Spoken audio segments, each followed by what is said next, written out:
Hello.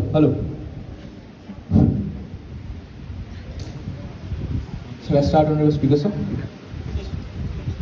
Honorable Speaker, sir, just few time back, a worthy member of the proposition mentioned and quoted Stephen Hawkins.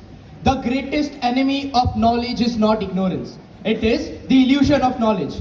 But feels like the members of proposition themselves are quite illuminated into their own opinions.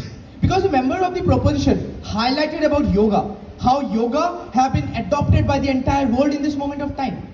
But when we talk about yoga, yoga is not a traditional knowledge, it is a traditional practice. And there is a very thin but a vivid line between traditional practices and traditional knowledges. Another worthy member of the proposition came here, highlighted about how Ayurveda have now been a $1 billion business. But similarly in the United States, the adult film industry is also a $1 billion business. Does that so anyway concise or come to a conclusion that it is enriching the young generations? Not at all.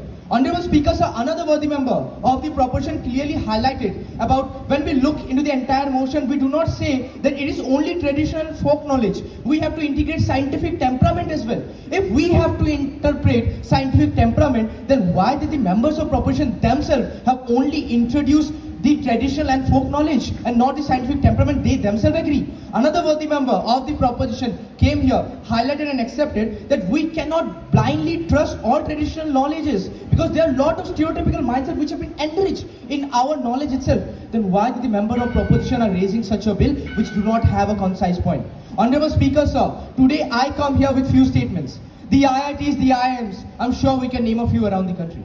These institutions have tendered to be the islands of excellence floating on the sea of mediocrity.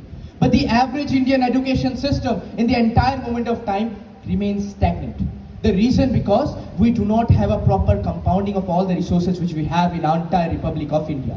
And our entire traditional knowledges which we have thriven from a longer period of time. We respect that. But we also have to understand that a huge amount of traditional knowledge, a huge amount of the folk knowledge which we inherit from our future generations, they were given by our oral perspective. And when our oral perspective come into a factor, we have to understand. I quite remember, I was in my 6th standard and our teacher came here, our teacher mentioned, let's play a very small game. This game is about Chinese whisper.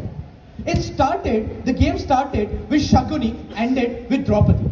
So we clearly understand the moment we start with Shakuni and with Draupadi, there are a lot of interpretation which comes into factor in the middle. And similarly, when we talk about traditional folk knowledge, majority of our traditional and folk knowledge which we have in our India comes from a very long period of time, and with the very longer period of time there comes multiple intersections. Those intersections provide a less harmonical sections, and for that particular reason it comes to our understanding that all things which you have in our traditions may not be correct. Multiple members from my bench itself, the members of the opposition, we have highlighted again and again about the Sati Pratha which happened.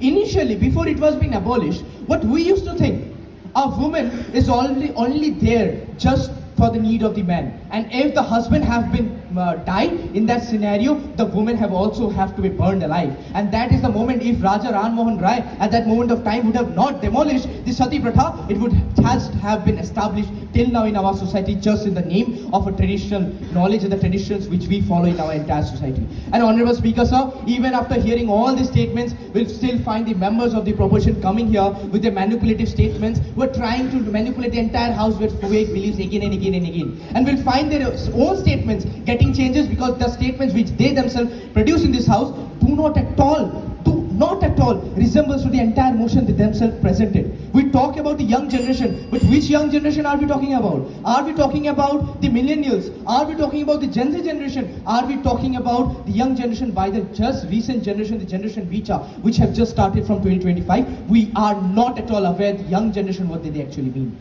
and still they'll keep on revolving their points. And finally, respecting the constraint of time and their changing statement which is coming again and again, if metaphorically, let us imagine a chameleon was present.